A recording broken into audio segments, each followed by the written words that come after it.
What is going on, everybody? Welcome to the BizDad Podcast. I am your host, Adam Labar, and today I am stoked to have a good conversation with Paul Lajoie out of Texas. Looking forward to chatting about business, family, which you come from a large family and have a large family, so I'm really looking forward to digging into to what you have going on. So, Paul, if you can, go ahead and introduce yourself. Tell us about your family and your business. Sure. Thanks, Adam. Glad to be here. Paul Lajoie, born and raised in Richardson, Texas. I actually live in Garland, Texas. Both are suburbs of the Dallas area. Grew up youngest of 8. Lived in the same house for my entire life until my parents passed away. So a lot of stability there. Family still, man, we're all in the Dallas area. So that's pretty cool. So we still have family gatherings and things like that. Grew up with Sunday dinner. Didn't matter what was going on in your life. You had dinner at my parents' house.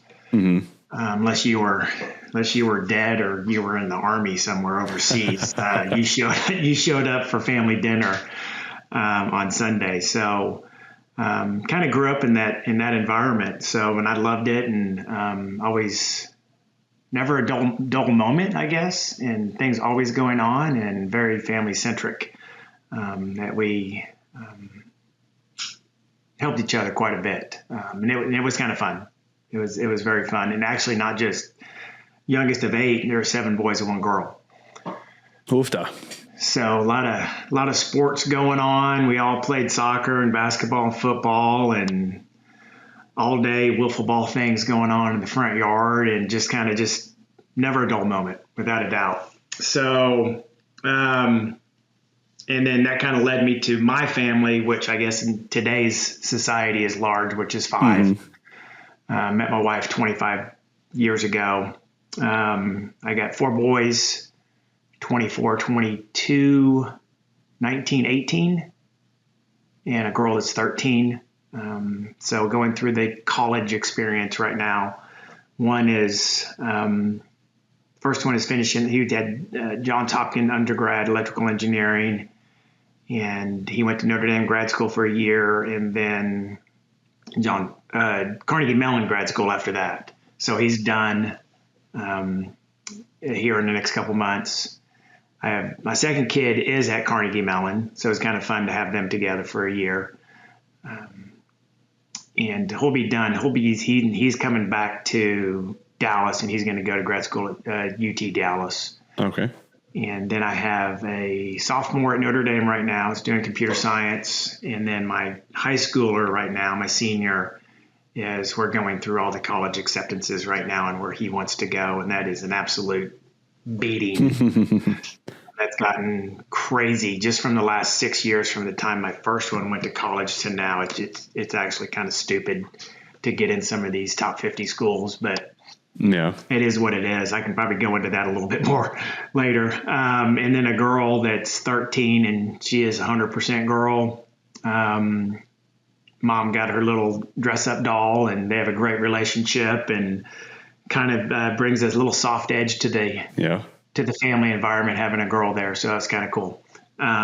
She is definitely, she's all into dance and tumbling and all that sort of stuff. She's very good at it. So in fact, it's kind of funny. I ask her this question all the time, just to see if it changes as she gets older. And I'm like, hey, you wish you had four sisters or 4 brothers? And she answers 4 brothers every single time. So, nice. Kind of cool. We'll see how that, when she's 17 or 18 to see if that answer changes.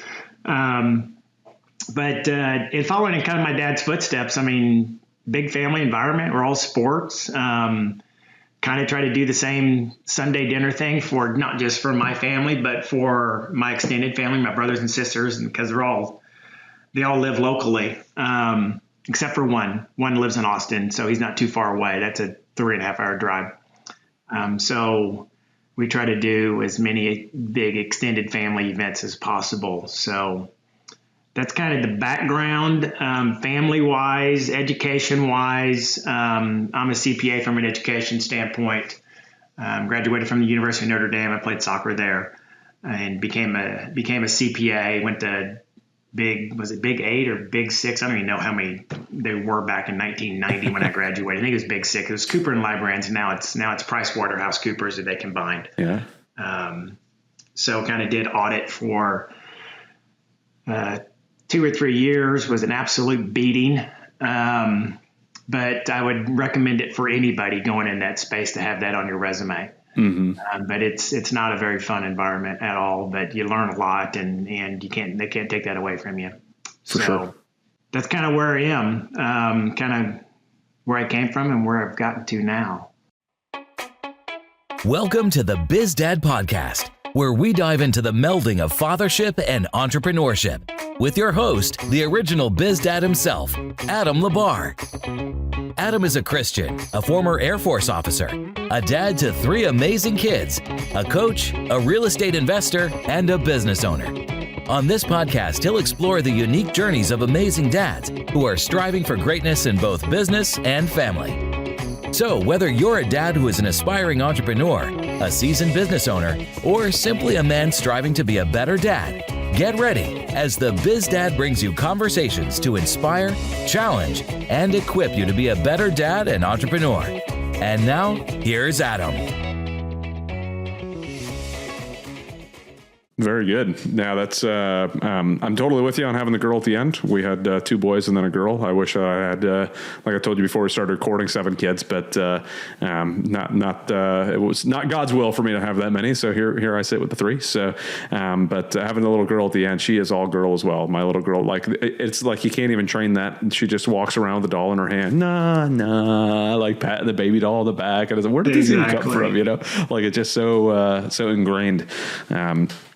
But so you got a whole bunch of Notre Dame going on there. Was that semi pushed by you, or did everybody just kind of fall in line that way anyways? Big family legacy. I mean, it's a spectacular school, and it's kind of hard to explain how really cool it is unless you actually attend there. It's just, obviously it's a Catholic university. They don't have any fraternities, sororities. Your dorm is kind of like a fraternity sorority. So you do all your intramural sports together. You sit football games together. In fact, each dorm has its own chapel. Okay. So Sunday nights you go to service with your dorm inside your dorm. So it's very unique.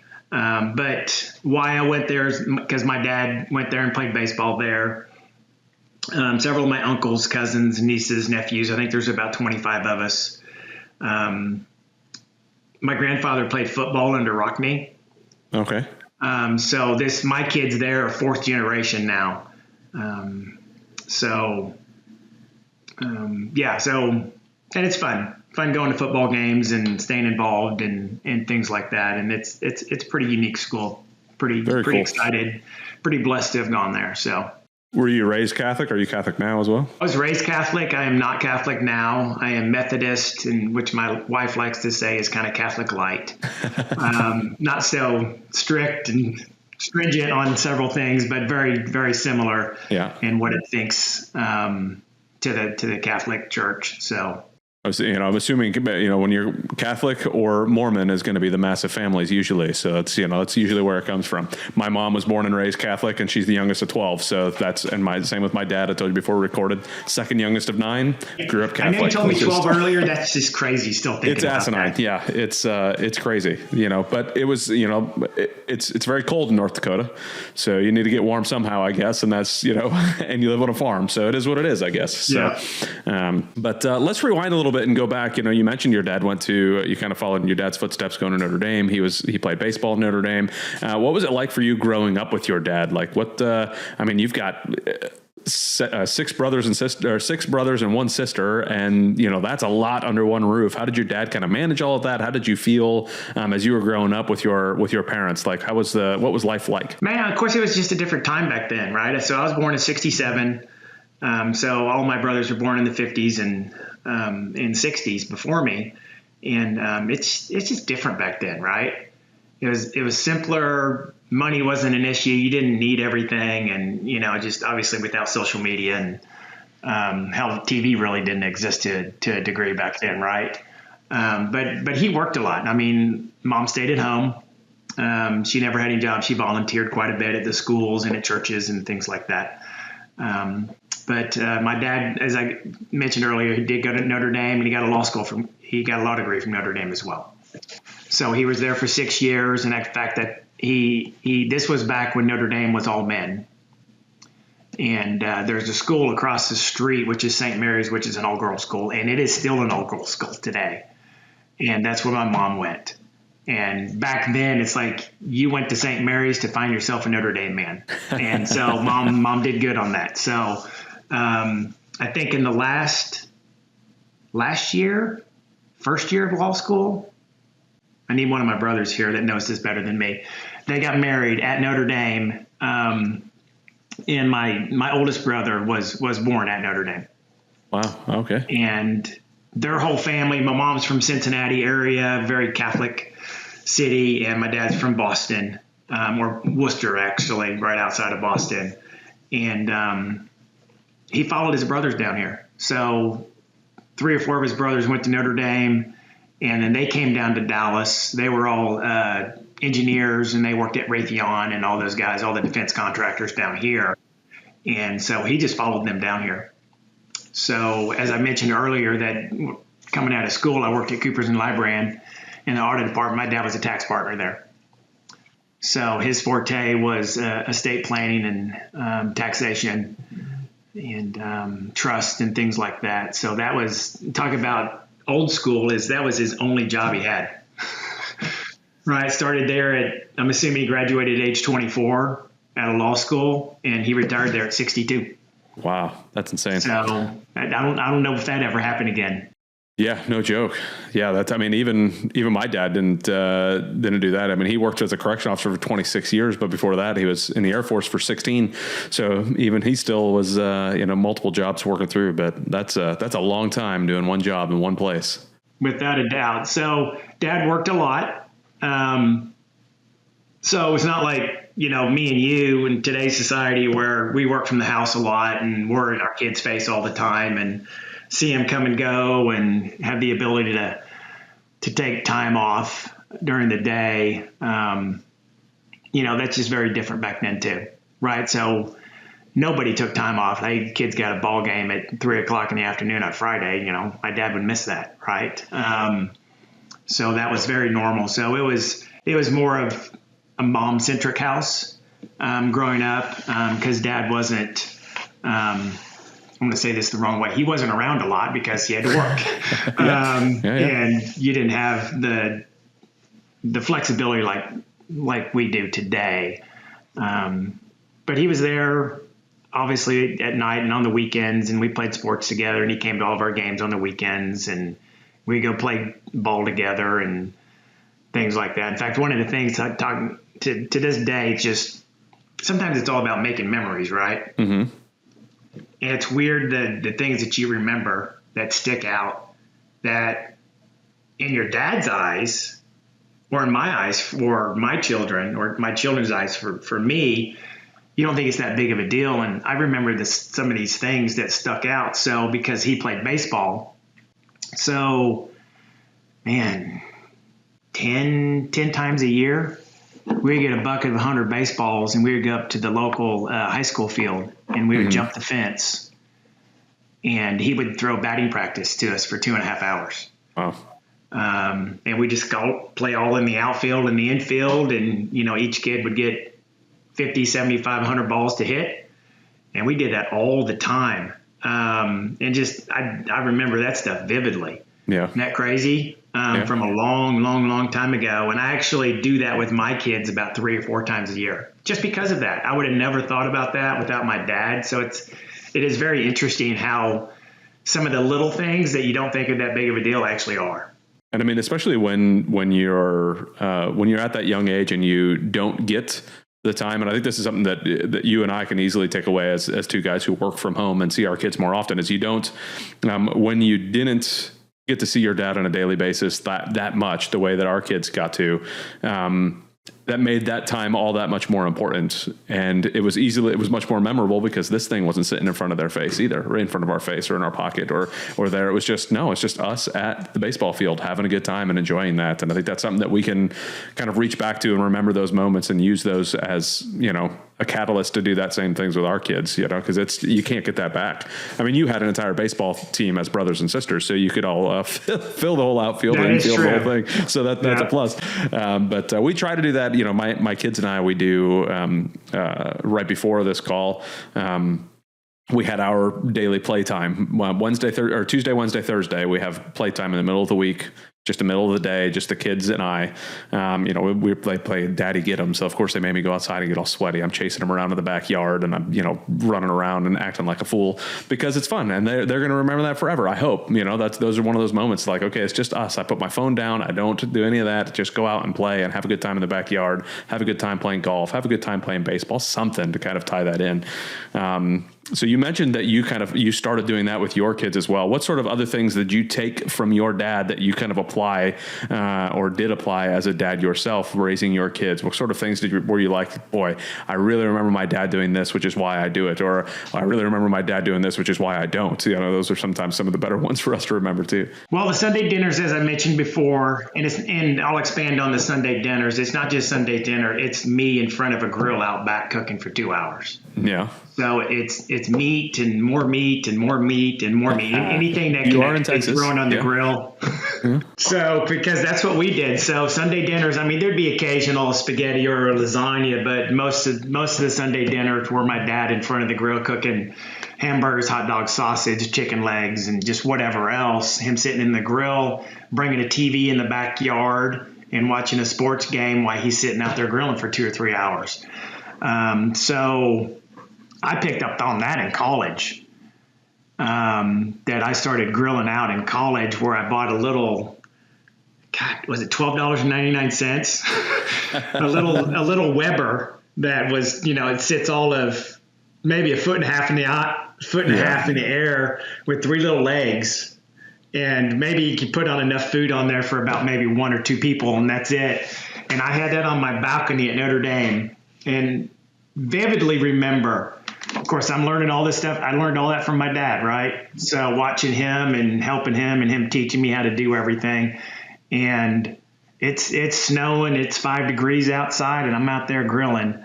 And because it was so small that, if I had 3 or 4 of my buddies over that weekend or that Sunday to watch football games, it'd take me 8 hours to grill because it can only fit on like 3 or 4 pieces of meat at a time. So we grilled forever. But now that is definitely translated. So I got a huge grill and the big smoker out back. And in fact, we just had 70 people over Saturday night. So my kids' high school team, baseball team, all the kids came over, their parents and all their siblings. And I cooked for 70. So I think I was in front of the grill for about 7 hours. That's phenomenal. That day. So, but I love that. Yeah. At the end of the day, man, if it's all about family. What are we doing any of this stuff for? No, completely agreed. And that was kind of the impetus of this podcast, of me wanting to start this podcast is, when I was in the military, I saw dads never present, never home, whether it was on purpose or by accident, whether the government was sending them somewhere without their choice or because they were raising their hand all the time wanting to leave. And then I joined the business world and it was kind of the same way, only the government wasn't telling them to do anything. They were just like, oh yeah, I'm building this thing for my family, and they never saw their family. Okay, well, you're working 80 hours a week for your family? Really? That's what you're doing is for your family? So giving yourself that opportunity and recognizing and hopefully hearing stories of gentlemen like yourself saying, no, like this is priority. Like we need to have our family present. We need to have those relationships and build that out. So good on you for bringing in the whole baseball team and showing them that's a priority as well. I know it is fun without a doubt. And I'm thinking of a couple other things that, of my dad, the things that I do now because of him. It just comes back all about just family and just being there for each other and just not even trips or anything, just hanging out with each other. Right. I remember that we'd go over on Sunday for Sunday dinners and the that was back when football had a hard stop. It stopped at 6:00. And if it ran over 5 minutes late or 5 minutes early, it rolled into 60 minutes. And we as a family would watch 60 minutes together. So that was just, again, a long time ago, right? So, but man, it was all just being about together and being there. Don't really remember a whole bunch of trips. We didn't take a whole bunch of vacations because we didn't have a whole bunch of money. And it's funny to say that since he was a high-level partner at one of the biggest accounting firms in the world. We didn't have a whole bunch because, it's like, man, 8 kids. Yeah. Lived in a great house, and we didn't think otherwise. We never went without. Man, I can't think of a whole bunch of stuff where just dad instilled this stuff into me other than just, I think respect was super important. I saw the people had how much respect they had in him, where his friends would go out of the way, his coworkers, because I would drive to downtown Dallas and go to lunch with him once I started driving, and they pulled me aside and like, man, they just talked great about him, and that just made me smile. Yeah. They said, "Hey, Paul, your dad's one of the good ones." Nice. Right. Which is kind of cool. And I hope my friends think that of me, because I try to go above and beyond in everything I do. Right. So me and the wife have a saying, and I've told this to the kids. It's just, in everything you do, you have a hard way and an easy way. Mm-hmm. Right. And most of today's society takes the easy way. Right. So it's hard to be a good friend. It really is. It's easy to be a crappy friend. Yeah. Right. It's hard to be a great spouse. It's easy to be a bad one. Right. It's hard to be in shape, easy to be out of shape. It's hard to be smart. It's hard to be rich. Mm-hmm. It's hard to be successful. But the exact opposite of that, it's easy to be out of shape. It's easy to be poor. It's easy to be uneducated, right? Yeah. So, but on the friendship thing, it's super hard, right? We have a hard, fast rule that if one of our friends asks us out and we say no, that if they ask us again, we better be dead. If that's the only way we can say no. So even if we already had plans and that person comes by second time, 3 weeks later, hey, you and the wife want to go to dinner, or we look at each other and we just say yes, and we cancel the other plans. Yeah. It's hard, right? People don't do that. So I've definitely instilled that in my kids about the easy, hard thing in everything that you do. And they have definitely grasped that without a doubt. And they all played sports, which I think is, in my opinion, is a massive driver to success. To be able to put in those extra hours, go through pain and suffering and setbacks and not starting and getting demoted or doing whatever. That just builds all sorts of character and resiliency and things like that. So I like that a lot. So it's just the first two ended up playing football in college.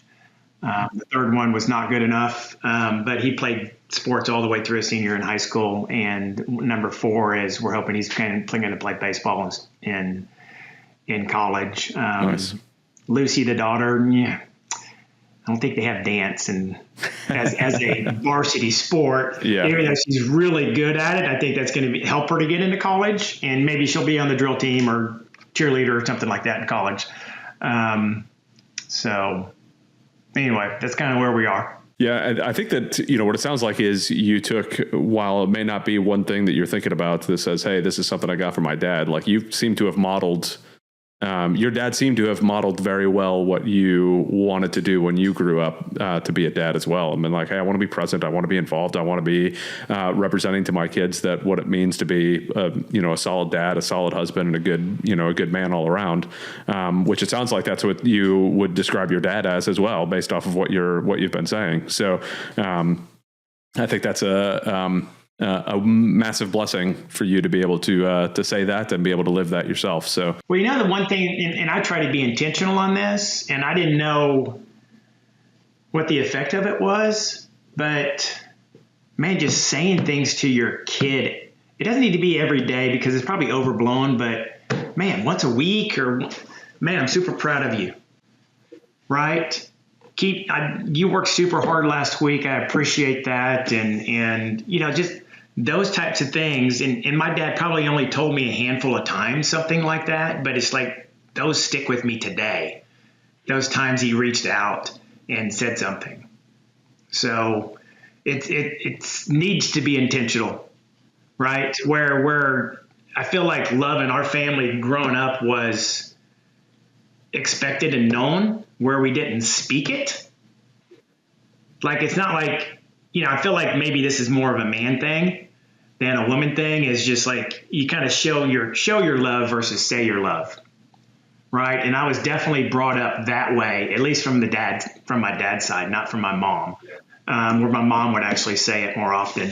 Where my dad is just, it's almost kind of like deeds of service or something like that, where it's just, it's the head nods or right. It's just, it's going on, even though it's not said. And I actually kind of feel like I'm doing that today with my kids. So I'm trying to be more intentional about that. And I feel like my kids do a lot better job of that than I do.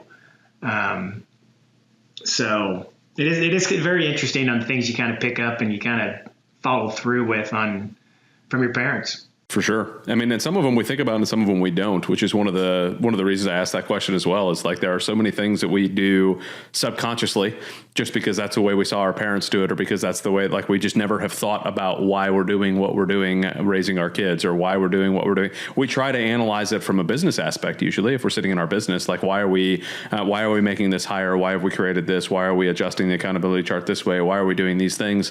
But from our family perspective, we just kind of roll through it and go, oh yeah, I'm being a good dad. Okay, what is it that you're doing, and why is it that you're doing it? Because you can adjust so much by just kind of sitting back and going, okay, these are the things that I'm actually doing. These are the things that I'm actually saying. How can I be more intentional about that? Because it goes back to what you talked about earlier. Is it's super easy to be a bad dad. And just kind of, I should say a mediocre dad, like a roof over their head. They got good food. Maybe they take a trip once in a while. But it takes so much dedication and drive to be a good dad, like an involved good dad that is focused on making sure that their kids are being raised in a loving family where they feel like they're respected and loved and all of that. So it's tough, but it's one of those things that be intentional about it and be wise with it. So you were CPA for, I mean, technically you're still a CPA, right? But not by like W-2 or anything like that? Not officially. Per the CPA laws, I'm not supposed to actually say that because you have to have 40 hours of continuing education every year or you lose it. And you got to pay the CPA fee every year. So I still tell people I'm a CPA, but not officially. Okay. So what is it that you do now then if you're not actively being a CPA? So let me tell you a little bit more background of kind of where I was. I told you out of school, I went straight into Coopers & Lybrand and audit. And I love accounting. Audit was just kind of a bad experience. So I went into corporate world in different accounting roles for about another 7 years. And back in the mid to late 90s, everybody was in telecom. Right. I don't care what you could have sold bread, but you wanted to buy a telecom company because they thought that was the wave of the future. So I worked at 3 or 4 different telecom companies in various roles of accounting, revenue management, revenue assurance, director of whatever, and really enjoyed all that stuff. And then what ended up happening is funny. I probably need to tell you how me and my wife met because it's actually kind of a funny story. So. Which it kind of rolls into what I was ready to say. So my wife was a headhunter and she placed accounting and finance people, which is how we met. So she reached out to me and says, hey, I've got a couple of accounting jobs. Would you be interested in looking? And I said, no, but I tell you what, I'll come by and let's talk. And maybe I'll be looking for a job in 6 months. So she missed that appointment because her receptionist didn't tell her that I was there. And she called me a couple days later and says, hey, we had an appointment. last Tuesday or whatever we missed. And I was like, I was there. And she's like, oh my God, I'm so sorry. So she ended up taking me to lunch that Friday. And we went to lunch and kind of hit it off. But every Friday, my whole department would go to lunch together. And it happened to be my boss and the rest of my department went to the same place we went to. So when my wife, Mary Lee, came in, I kind of had to tell her, like, hey, my boss is inside, put all your interview stuff away and things like that. So we just kind of talk whatever, social stuff and what's going on in your world and tell us about your family and all that sort of stuff. And what even became a funnier story is I went out that night with a couple of my buddies and ran into Mary Lee, which is my wife now. Did not know she was going to be there, vice versa. And I just ran into her, ended up talking to her the whole night, and we exchanged phone numbers. And I think we literally started dating the next day. Wow. Isn't that funny? That's awesome. But anyway, so she was a headhunter. She says that she liked me and she was interested in me because, you know, she had my resume and she knew how much money I made. So she had all the inside scoop before we actually started dating.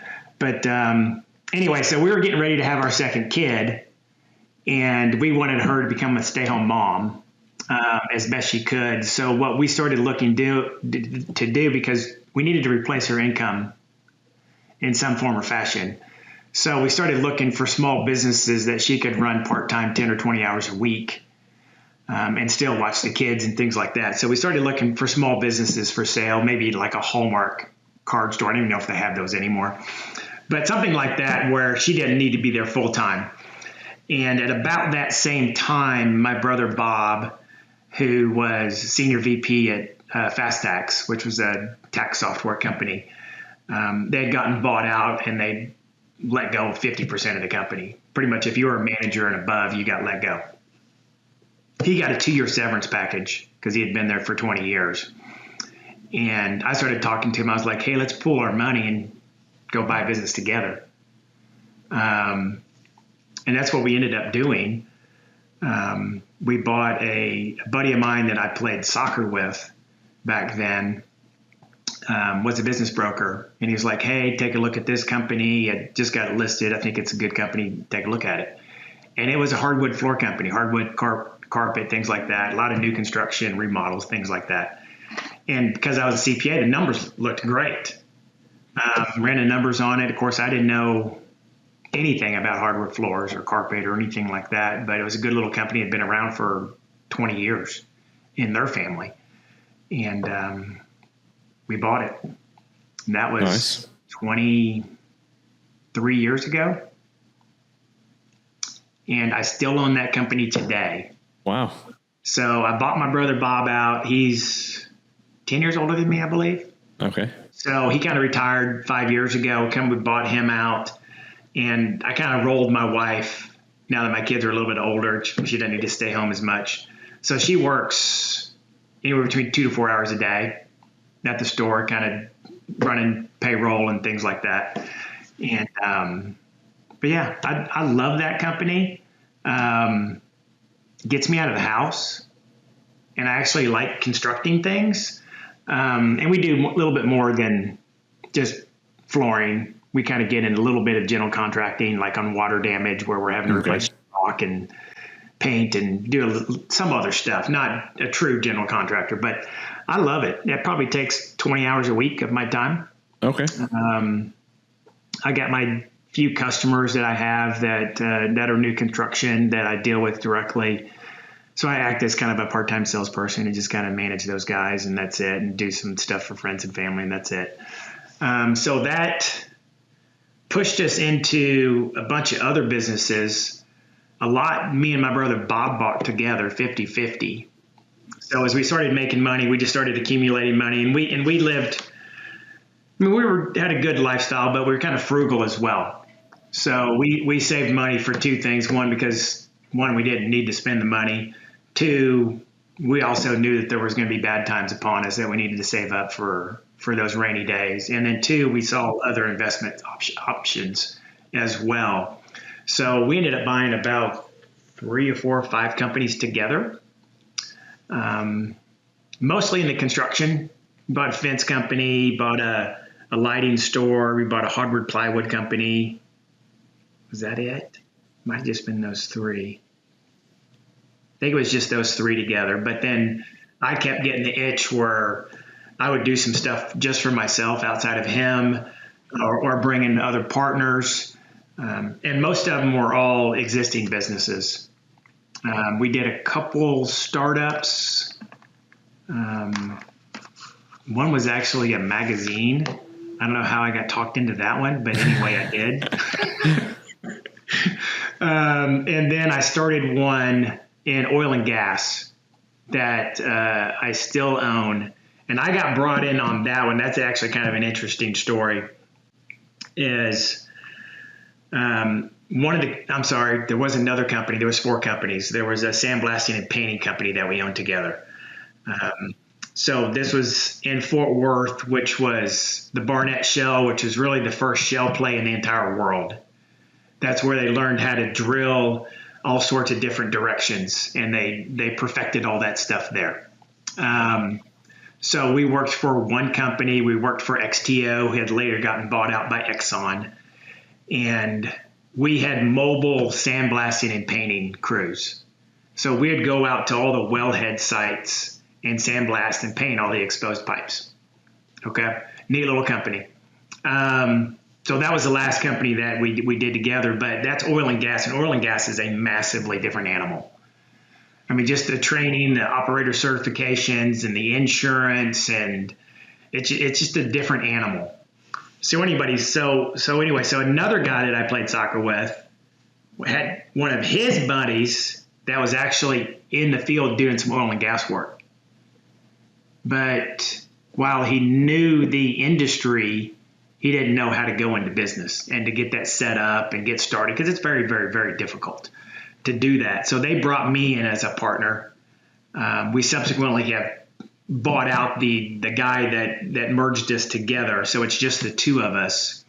He runs that. That's his full-time gig. And I probably spend 10 hours a week on it, doing some of the back office administration and insurance and legal on that. So that's one of the 2 that I started up from scratch. And that was 9.5 years ago, I think. Wow. That's pretty awesome. So you got your hands in a whole bunch of different things then. Like, how many of those do you still own? So I think it's a total of about 15 companies that I've had my hands in. And how many of them do you still own? You still own the flooring company and the oil and gas. Those are the 2 that you still own? Okay. Right. And then the small business consulting company that I started a couple of years ago. Very good. So I'm assuming with the small business consulting, you do basically what you said that you've been doing with the other ones, is you go and, if somebody else is trying to buy a small business, like you and I had a conversation beforehand, looking at a small business, have a conversation about a potentially partner. Got little ones behind me. Bye. Bye. Oh, you want to see Daddy? You want to come say hi on the camera? Yeah. Yeah. She usually likes to. Yeah. Oh, there you go. Hi? Say hi. What's up? Oh, there's another one. Yeah, we got Rourke and we got Diana. Can you say hi? Hey, guys. Well, you got food on your shirt. What did you do? She was eating chocolate pudding. Oh, chocolate pudding will do that. Yeah, makes a mess, huh? Daddy. Speaking of mess, look at that hair. Yes, buddy. Very nice. Can I watch Howie Dick together? Yes, you can. All right, you gonna go bye-bye? No. You go with Miss Camille? No, you want to stay with Daddy? Okay. Yeah. Oh, and there's the oldest. There's Adam. There we go. All So you right. get the whole crew. I told you There before we we go, started man. recording. This happens once in a while. I get everybody showing up saying hello. Come Man, in, the 2 leave a boys look lady. Come in identical. here. Yes. Yeah. At some point, they go from looking handsome and cute like that to this, and I don't know when it happens, but I don't. It gets bad. So, but all right, give me my hat back. Get out of here. About to start recording? No, I'm already recording. You see the big recording button right there on top? Oh, yeah. Yeah. Is this the BizDad one? It is my BizDad one. Yeah. I did accidentally tell you guys that it was not, that it was one that I can't. But all right, everybody say goodbye. All right. Oh, yep. There's Camille. Take a Diana Once I too. figured out what Diana could come in, I knew I could come. Yeah. All right. All right, everybody, go. Get out of here. This is the hectic house of the Labars. Give me my hat back, young man.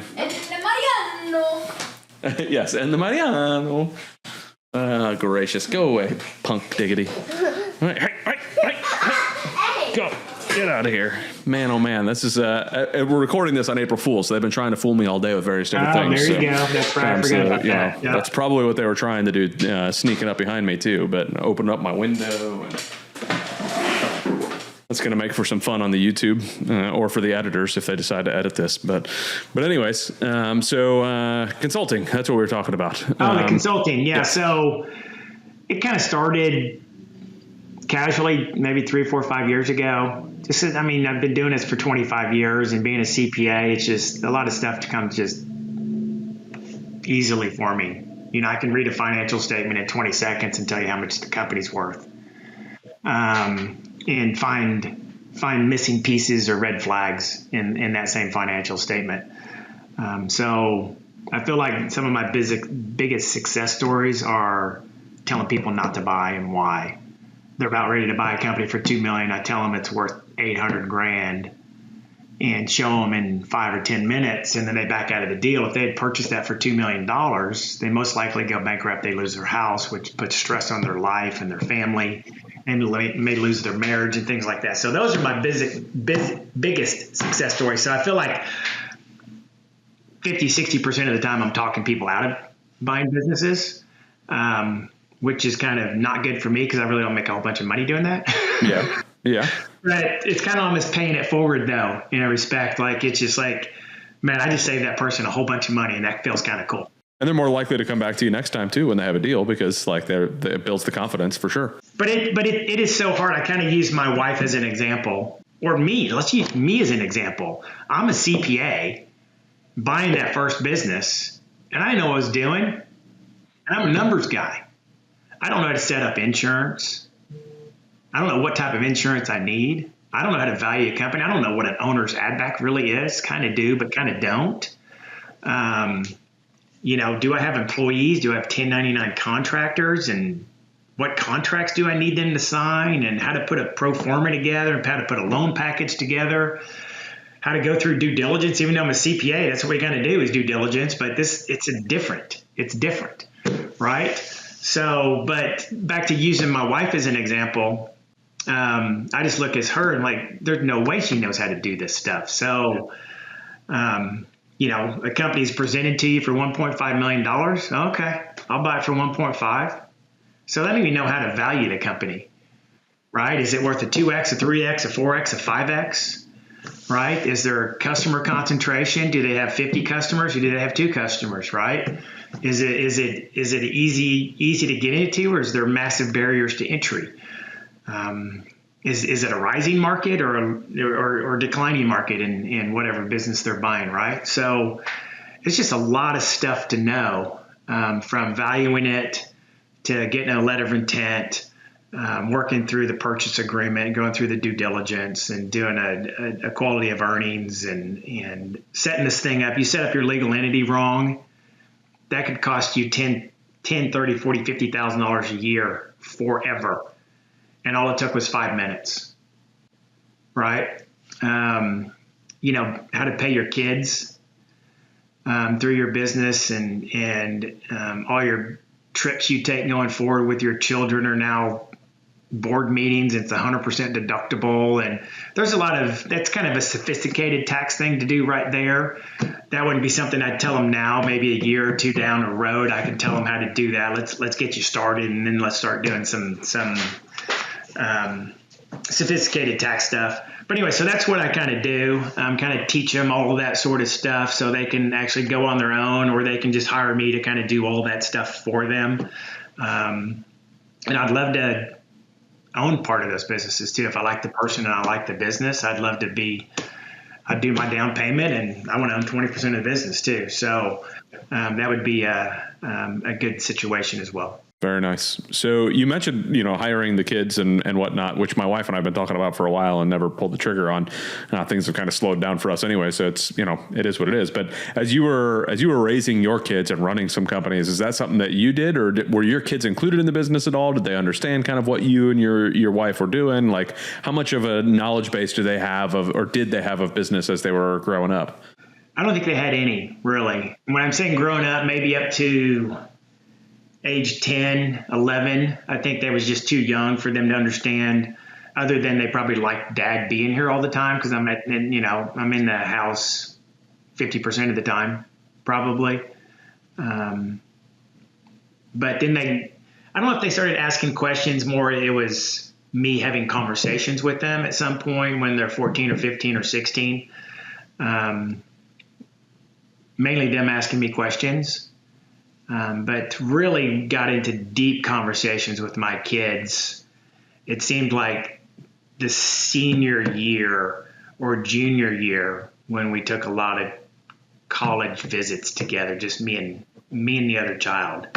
And that was, with the 4 boys, it's just, son-dad relationships where, like this last summer, Sullivan is my senior in high school. So between his junior and senior year, I think we were on the road for 27 days in the summer.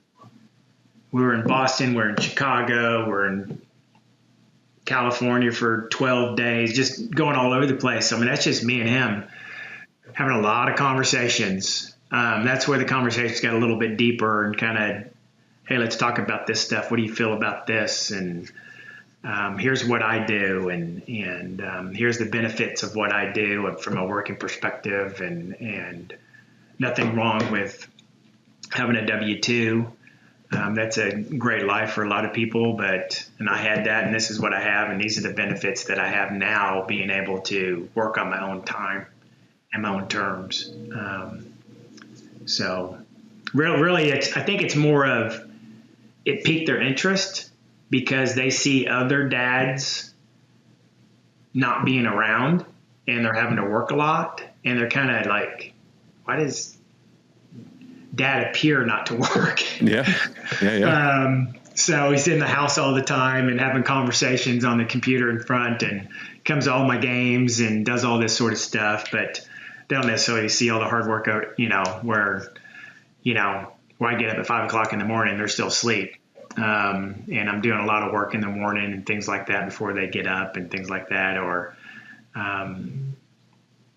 they sleep until 1 on Saturday, and I got up at 5 and I've been working for 6 hours. They don't see that stuff. So of course it's not all rainbow and unicorns. I'll just say that, but it does give me a massive flexibility, which is really cool. Yeah. That's one of the reasons that I love doing what I do. And I tell folks that I'd rather have I'd rather grow a $10 million business and have time with my family than a $100 million business and never see them. I get to be here when I get to adjust my schedule. I get to play with what I want to play with. And for the most part, obviously there's some things that you don't get to really adjust yourself, but without a doubt. Yep. It's, there are seasons where, you really have no choice. Like, especially when you're in acquisition, in the middle of an acquisition, there's a lot of due diligence, a lot of work, a lot of being somewhere else, a lot of doing all of that. But at the same point, man, oh man, I get to take them on trips all over the place. They get to see me. It's funny though, because you had mentioned like they don't see some of the stuff. Like my wife is still in the military. She actually, as of today, literally today, she got her email with her approved retirement date. So she's retiring later this year, and we can't wait for her to be done. But she's gone at like 6:30 in the morning and comes home at like 6:30, 7 o'clock at night. So the kids don't notice, like she said goodbye to him in the morning and then hello to him when she comes home. But they still think sometimes that I work more than she does, because they see me in front of a computer and they're like, why is Dad working so much? Or on a phone call or doing something. And then it's like, yeah, you realize your mom's not even in the house. Like, you get to see me a lot. Like, this is not normal. This is not normal. And then when she retires, they're going to get to see both of us. So it'll be a lot of fun. But how have you kind of, as you were raising the kids and you were able to do all of that stuff, how did you separate, making sure you got all of the work done that you needed to, especially working from home. And you just saw my kids coming in here in the middle of the podcast, right? That happens even if I'm in the middle of due diligence on a business or a property. So how did you kind of make sure that you separated getting all of the work done that you needed to get done while still being present in the moment with your kids or when there were interruptions? Man, it's tough. And I guess my answer would be that I didn't get all the work done. Okay. Because my priority is my family, and it's not even close. I mean, if I prioritize my work, I'd have 5x the amount of money that I have now. So, I mean, just everything comes first. Everything comes first in the family. So that's probably maybe transitioned a little bit more towards business now as they've gotten older, where I don't necessarily need to be in their presence all the time. And it's hard to, when a 6-year-old comes up to you, it's hard to say no to them because they don't understand that you're working. It's a lot easier to say that to an 18-year-old, like, hey, give me 15 minutes. Let me finish the email that I'm on, things like that. A 6-year-old doesn't understand that or have the patience for it. So it has gotten a little bit easier from that standpoint. But I mean, man, as we mentioned earlier, I was like, seriously, what are we doing this for? Right? It's all about making memories and setting them up to be more successful than we are, right? And the only way to do that is to spend time with them. They can't figure stuff out on their own, but it's a heck of a lot easier if you set that foundation for them, where they're making good decisions.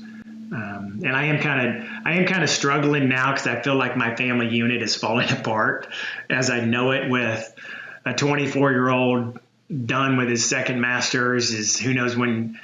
I don't even know if he's coming back to Dallas.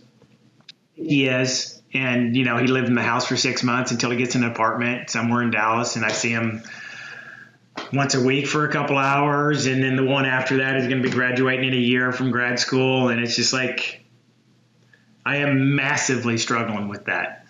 But it is what it is. Hopefully I'll be blessed that they all live in Dallas and super close to me, so I can be involved in their lives and my grandchildren's lives and things like that. So it seems like the last 5 years I've been trying to spend way too much money on epic trips because I just I'm like, oh my God, we got to do one more. We got to do one more. We got to do one more. So I am spending a lot of money. My daughter, Lucy, probably doesn't know she's not going to go to college yet because I won't have any money left because I'm doing all these epic trips.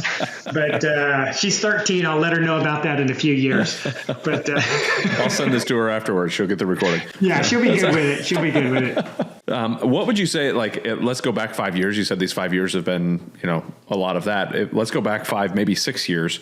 Is there anything you could have done to prepare yourself for this moment, like getting yourself mentally ready or getting yourself, even physically ready, financially ready for all of that stuff, right? Is there something that you could look back and say, maybe I would do this, or no, I really think that this just played out the way it needs to? How would you kind of look back at that? Man, it's just the times that, as we do work from home, we probably get asked to do more things. And there are times, obviously, I got to work and I got to get stuff. I got deadlines, and I got to return phone calls and get this email out. So you catch yourself saying no. Mm-hmm. Hey, Dad, you want to go in the backyard and play catch? Man, give me an hour. Yeah. And then that hour passes and you still don't do it. And that just kills me. Yeah. So those are the things that I regret. But at the same time, I feel like I'm 50x more blessed than other people, like your wife per se, that it's like she leaves at 6 o'clock in the morning, comes home at 7 p.m. So, and the other 90% of the world or 95% of the world that are very, 9 to 5-ish W2 sort of stuff. So I'm being able to spend a lot more time with my kids than they are. So it's kind of the gap in the gain, right? If you've read that book, right? Oh, and that, by the way, was a transformative book for me. That I read 5 or 6 years ago. So yeah, when I'm saying that I'm in the gap, when I'm complaining about that, because I was able to spend more time than most others.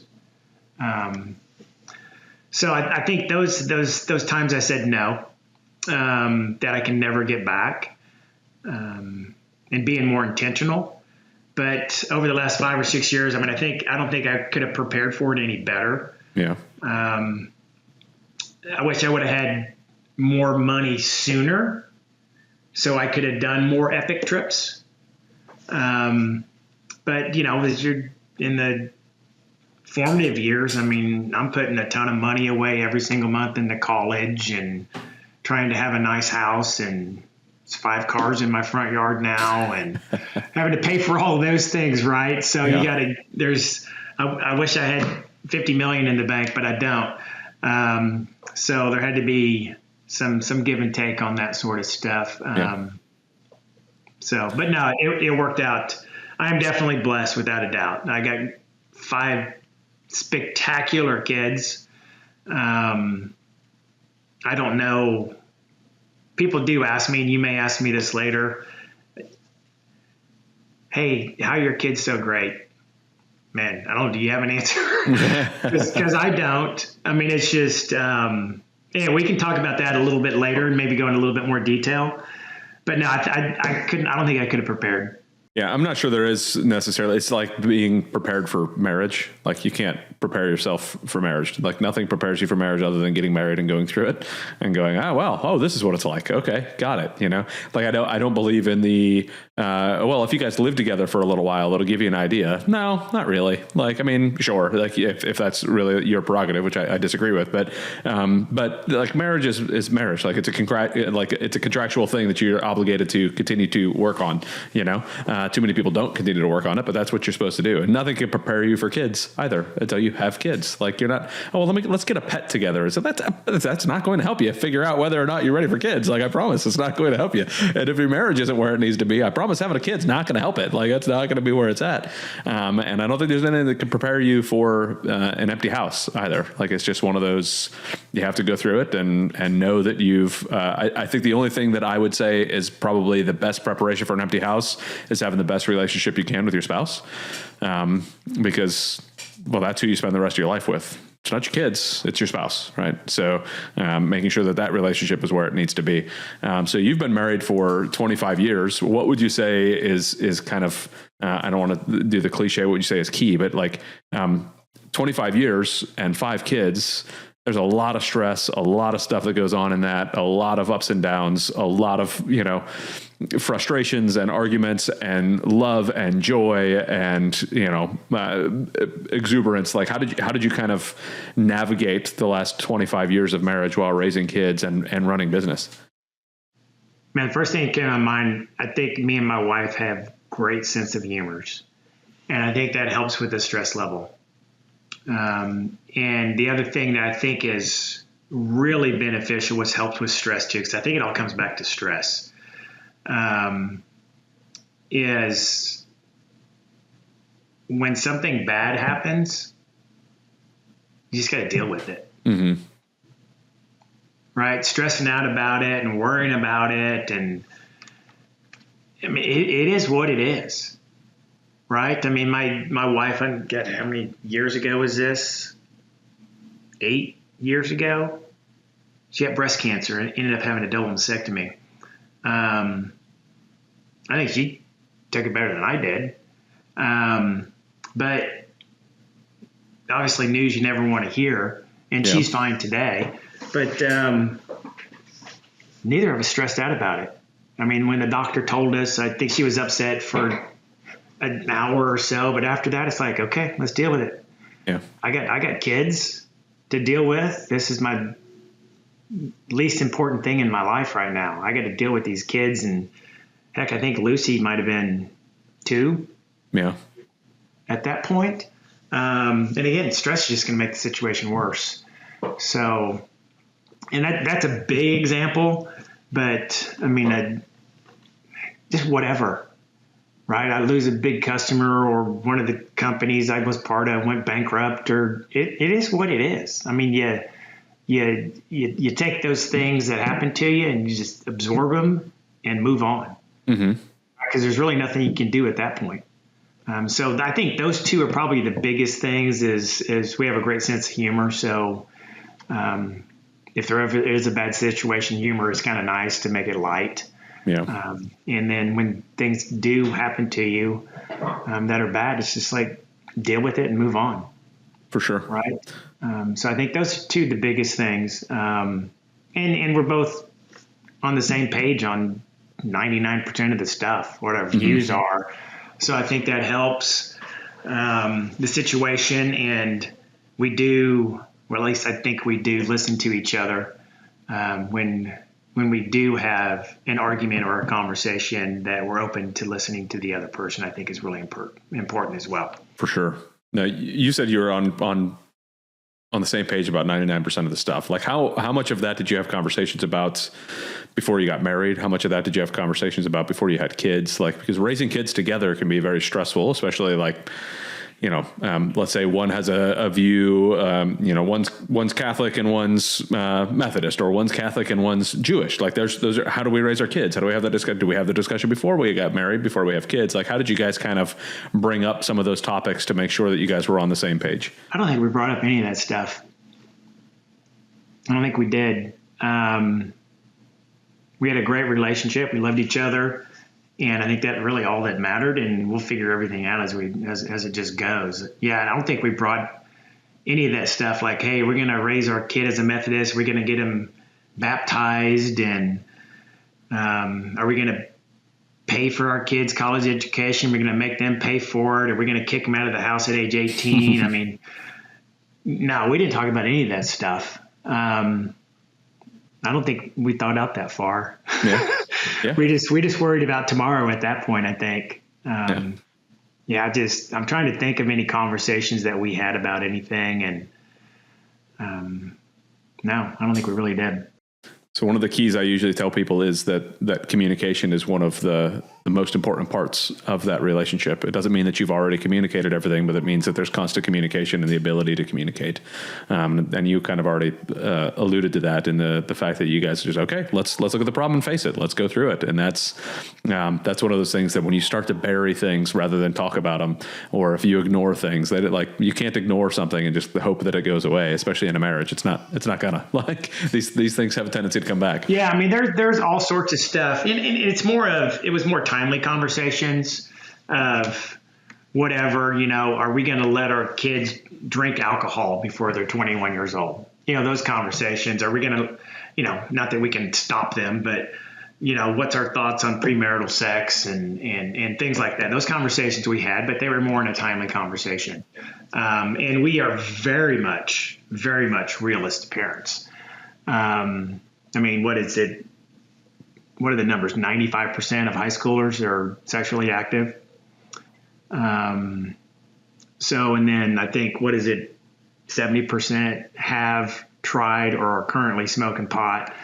So we are very much a realist, right? So it's not like we're going to, send them off to boarding school or make them join the military at age 14 because they're smoking pot. We're more realists, where we kind of tell them about it. This is what our expectations are, and things like that. So, because at the end of the day, they're going to do what they want to. Yeah. At age 15, they think their parents are idiots. Mm-hmm. Only until they're like 30 or 35 or 40, you're like, man, Mom and Dad sure are smart.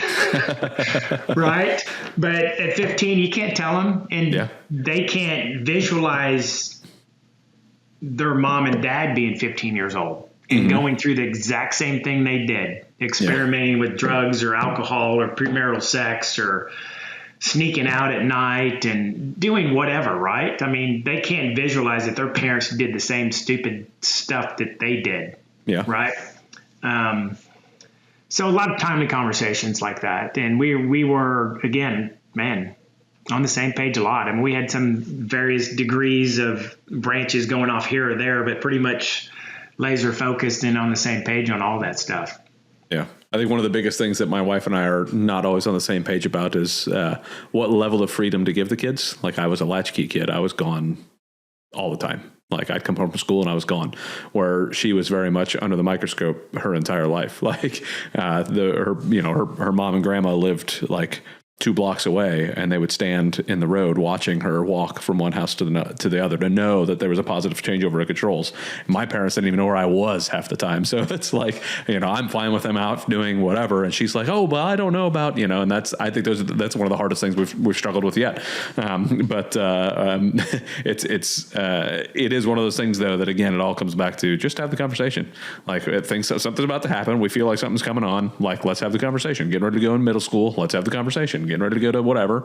So I love the thought process there. Now you mentioned having 5, forget the adjective that you used, sensational, I believe it was, children. Awesome. Sensational is good too, though. So let me kind of, what does that look like for you when you say you have 5 sensational kids? Like, how did you decide what, I asked somebody once, I said, I want my kids to be, I want to raise my kids to be better men than me. And they're like, well, what's a definition of a better man than you? What does that look like? All right. So what does a definition of a sensational or an awesome child look like to you? And how did you kind of decide, these were the goals that we had for our kids and where we're trying to go with it? Man, I know people, again, as I brought up earlier, people ask me, they think I have awesome kids because we talk about from an education standpoint that, they all went to top 20 schools in the country and things like that. They don't necessarily know my kids. They know of them and they think that they are awesome because they are highly educated and super smart. And they think that I did a really good job as a dad and my wife as a mom to get them into that. So what's your secret sauce, Paul and Mary Lee? Man, I don't know if I have an answer for that, right? But to answer your question is what the definition of an awesome kid, I would say it's 50 times more important to work hard than to have gifts. Okay, there's a lot of studies out there that support that, elementary school kids that are told over and over in this group that you did well on a test because you're smart versus this group over here, you did well on this test because you worked hard. The people that are told they're smart, they take less risk and they're less successful over time. Where these people that are told that they've gotten good grades because they work hard, heck of a lot smarter, heck of a lot more successful, take a lot more risk. Okay, which is very interesting. And I think we're in this group over here where we tell our kids that you are the starter on the basketball team because you work hard. You outwork those other people, right? You are smart and you make good grades because you study a lot, because you outwork people. And we also tell our kids to, everything in life is, if you do the exact opposite of everybody else, you will be massively successful in everything. When everybody's buying stocks, you should be selling them. When everybody's selling, you should be buying, right? When your friends are playing video games, you should be studying, right? When your friends are just doing nothing, they're at the pool, you're lifting weights, right? So just look at what 95% of the people in the world are doing and just do the opposite of them. You'd be super, super successful. So I beat that horse over and over and over and over with my kids, that you are in the spot that you are. You are awesome. You are smart. You are talented. You are athletic. You are a great friend because you outwork everybody. So I think that's really important. I think that's where my kids have gotten because of that work ethic. And I think sports plays a big role into that, as I mentioned earlier. I think me and my wife have a good example of what a good marriage and good friends are. And we kind of point out things that we don't like in society and family and hey, what do you think about Billy's parents? They did when Billy got caught with a DWI, let's just say.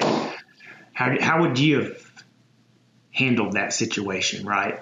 So we kind of go through real life examples and nothing that is wrong on anybody here, But it's just kind of just throwing real life examples to them and how would they have reacted differently. I think church is a big community situation for us as well. That they all at least 3 times a week 3 times a month we'd go to church. They're all in the kids programs and involved in church and take church trips as well as that. In fact, I'm dealing with 2 of my kids right now that are non-believers in Christ, and it is what it is, right? Because I went and talked to my pastor about 4 or 5 weeks ago. I'm like, hey, how should I deal with this? Not that it's wrong, but I think it'd be good for them to open their eyes a little bit that, I'm Catholic and other people are Catholic or Christian because of what? Because their parents were. It's not like they sat down, hey, Paul, age 16, let's talk about all the religions in the world and I'll tell you about all of them and we need to study for a couple years and then you need to pick one. No, I didn't give that opportunity, right? So for the 2 that are non-believers, I'm like, okay, well, go read a book on what being Muslim is and read a book on Christianity and go and then make a decision. But I think it's super important to believe in something, right? But with those 2 that are non-believers, I did have a conversation with them about at least our church, how important the community is and the things and the outreach programs and the missions that we do, right? That it's almost like it's a second family, right? We talked about how important our family is, right? Well, now we have our church family. And most of those people at that church they're good people with the same values and ideas and ideals that we have, and the missions they do, and we make them go on the mission trip where they go to Houston and they paint houses for 4 days and things like that. So I think that's super important. But I am dealing with that, and as we said before, it's like, man, that's not in the parenting manual. It's not. It is definitely not. So I'm still trying to navigate that. I'll let you know how it comes out over the next couple of years. But it is what it is. You just deal with it, right? As we talked about before, you can't stress out about it. Just deal with it, and they'll make informed decisions. They will. As long as you're encouraging them to get information, then yeah, they will. Let them go get informed and figure it all out. And I talk to people about Christianity and coming your child has to come to it themselves. There's going to be a while where they're just doing it because that's what they're told by mom and dad that this is what we do, and they haven't made the decision themselves. But once they leave the house, they get to make their own decisions and get to do their own thing. Like, I'm going to drag you to church on Sunday until you leave my house. And then once you leave my house, that's on you. Like, you get to go and make your own decision. And I had to do the same thing when I left for the military, and kind of go through the process of figuring it all out for myself and make it the relationship mine, not what my mom told me I should do and all of that. And it's not I'm trying to remember the guy's name. He teaches theology out at Biola, but his dad was a huge theologian and pastor for a long time. And he was like, man, I was really afraid to tell my dad that I was having doubts and didn't know what to do. And he came, I went and told him, like, hey, I'm having doubts. He said, that's awesome. I'm like, and he was like, what do you mean that's awesome? Like, I'm doubting. He's like, no, you should think critically about all of this stuff. And you should think about, what I'm telling you. Don't just take it for what I'm saying. Like, you go and do the research, go read the books, go find out what it is. And let me know if you have questions. I'm here to support you. And now he's, following in his dad's footsteps and teaching theology, and, has an awesome YouTube channel, but it is one of those things that, keep going, keep representing what you're supposed to, and let the kids kind of, ask you questions and encourage education over anything else. Just go and get yourself informed, like read up, understand, but yeah. Well, keep me posted as that goes. I'd love to hear about that, because I'm sure I'll have it. I've got, I'm still a few years behind you on that front. So we'll see how it all kind of goes. They're still very much in the stage of, well, mom and dad said this is true, so it must be, but time will tell how it all comes out for them. But, When you were, is your wife Methodist as well, or what was she raised? Yeah, I think she was raised Methodist. Okay. All right. Is that how you kind of moved from Catholicism to Methodist? Okay. Yeah. All right. And was that just one of those timely conversations? Like you guys got married and were like, oh, what church do we want to go to? Yours or mine? How did that kind of get figured out? Yeah, I mean, that was fine. I didn't necessarily, there's a lot of things I liked about the Catholic Church, but there was a lot of stuff I didn't like about it. I thought it was very, very rigid. That it's like, if you don't do this, you're going to hell or you're a heathen. And it's just like, I felt like that they judged people. Right. And I'm like, well, that isn't Christian like. So, but I still like the Catholic Church. I love the service, and it's more spiritual, and less community. So I still like, obviously, and I went to a Catholic university, and my kids did. So, yeah, I mean, it's still Christianity in my mind. There's really not, it's all about presentation, but they really think the same thing. Yeah, the only issues I have with the Catholic Church are like a lot of the stuff you talked about was like was very man-made, not from the Bible. And I was like, well, if you could show me where in the Bible that we're supposed to do those things, I'm totally down to do it. But if it's just because they said it's some decree and something, then I'm more of the sola scriptura kind of guy. Like if it's in the scripture, I'm down with it. If it's not, moving on. Like I appreciate it. But yeah, I was just curious on how that kind of went. So now you've got one kid about to graduate, and your youngest kiddo getting like basically starting junior high this year. So what is this looking like as these next few years go? Are you just going to continue doing what you're doing, buying businesses and doing all of this, or what's the future look like for you as you're kind of coming up to the empty nester spot here in the next few years? Yeah, I'm going to keep growing business. I'm 57 right now. I mean, I think the retirement age of 62 that was made up 50 years ago for whatever reason, I think made people they had to retire to make space for younger kids. I don't even know why people want to retire now. I'll retire when I'm a couple weeks before I'm dead. So yeah, I mean, in fact, I feel like at 57, I should be slowing down and maybe looking to sell my flooring company or stuff like that now. If I don't own parts of 50 different companies in the next 10 years, I'll be very disappointed. Okay. And I'd love for my kids to get into, I think all of them have the bug. Coming out of college and going directly into buying a business, I think is extremely difficult because you don't know what you're doing. It's kind of nice to cut your teeth on somebody else's dollar. I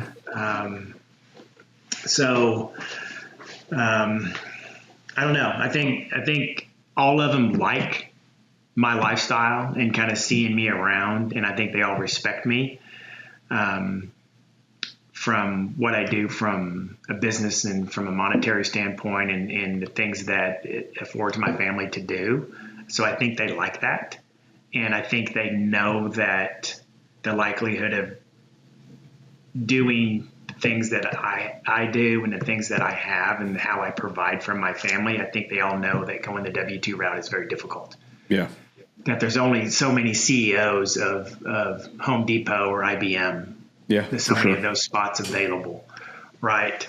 So obviously the path to financial freedom and wealth creation is through small business ownership or investments as well. So I think they see that, but I'm fine with whatever they do. I'll support them in whatever they do. But I think even if they go the W-2 route, they will know, and they have told me that they will be doing some type of investments. So the two oldest right now, they're already talking about, hey, Dad, can you give us some down payment assistance? We want to buy a duplex because we want to live in one side and rent the other side out. So they're already thinking that, right? So that's kind of cool. Yeah. Yeah, I think that's if I had known then what I know now type of situation, like goodness gracious, I'd have bought a duplex at every military base I was at. Like, I would have started a lot, long time ago. Exactly. I would have made much different purchases. I'd have made much different choices while I was deployed. I'd have done all sorts of different things that were a whole lot different than what I did. But it is what it is. This is where we're at, and hopefully I can. I tell people all the time, like, I don't mind if my kids join the military, but I hope that they know that's not their only option. Like for me, I didn't know there were other options. I didn't even know college was an option. It was just like, oh no, this is what my parents did. This is what I do. I don't know. As much as I talked about athletes, that's my other avenue. Is I love veterans. I mean, because I feel like those are almost the same. Yeah. People in the military and people in sports. It's just, man, you got to work hard and a lot of resistance and resiliency and pushback and picking yourself up off the ground. And I think those are very similar. So that's a good foundation to start off with, without a doubt. I'd highly recommend going the officer route to start, though. For anybody listening, teach your kids to go the officer route. Questions come and ask me, but my parents were like, "Oh, you should be an officer." You got to get college educated first. Yep. You can, you graduate college. If you go through ROTC or something along those lines, you can, do your commissioning through college, and then once you graduate college, you go in as an officer. But my parents were both like, "Yeah, you should totally go be an officer," and then brought me to the enlisted recruiter, and I was like, "Wait a minute!" Like, I had no idea. Like, I didn't know that. I was like, "Sure, I'll be an officer," and then I joined as an enlisted guy. I didn't even know the difference at the time. I just went in. But yeah, it's it's definitely a better, more, how would I put it? A more professional route to go. Maybe that's the wrong word to put on it, but I would still highly recommend it. But Paul, it was phenomenal getting to chat with you a bit and learn a little bit more about who you are, what you do, about your family. I look forward to hearing more about the two non-believers and how that kind of comes out. I'm sure I'll be chatting with you more about business stuff offline. But if folks were listening and said, "Hey, I would love to," I'm looking at this business, I'd love to chat with Paul and kind of learn a little bit more. Maybe be one of those 50 that you're trying to get over the next 10 years. What's the best way for folks to reach out to you? Man, go to the website, BizBuyPro, BIZ. And then buy, BUY, sell, .com. There's a contact form on there. Awesome. Very good. So easiest way. You said BizBuyPro? Yep. Awesome. BizBuyPro.com. Very good. I encourage folks, Paul, you and I had a great conversation about the business I was looking at, and I highly encourage folks to reach out to Paul. Super wealth of knowledge, as you can tell just by the conversation we had. But Paul, again, thank you so very much for jumping on. Congratulations on the 5 outstanding, amazing, phenomenal, whatever other adjectives that we needed to throw in there, kids that you guys have. You guys have obviously done a great job raising some amazing kids. So looking forward to having more conversations. For everybody listening, please like, subscribe, comment below. Tell us what your favorite part of the podcast was, or maybe your least favorite part. Tell me where I screwed up or said something that was wrong. I'd love to fight you about it and tell you how I'm right and you're wrong in the comment section. But thank you all very much. Again, thank you very much, Paul. And we will see everybody on the next show. Awesome. See ya. Thank you so much for listening to the BizDad Podcast. We hope you found some value in your time here with us, and we look forward to bringing you the next episode. If you've enjoyed today's show, please subscribe and share so you and your friends won't miss our upcoming episodes. Connect with us on Facebook, Instagram, LinkedIn, Twitter, and Rumble, where we continue these discussions and share more valuable content. Be the dad you know you need to be and run your business in a way you're proud to share with your kids.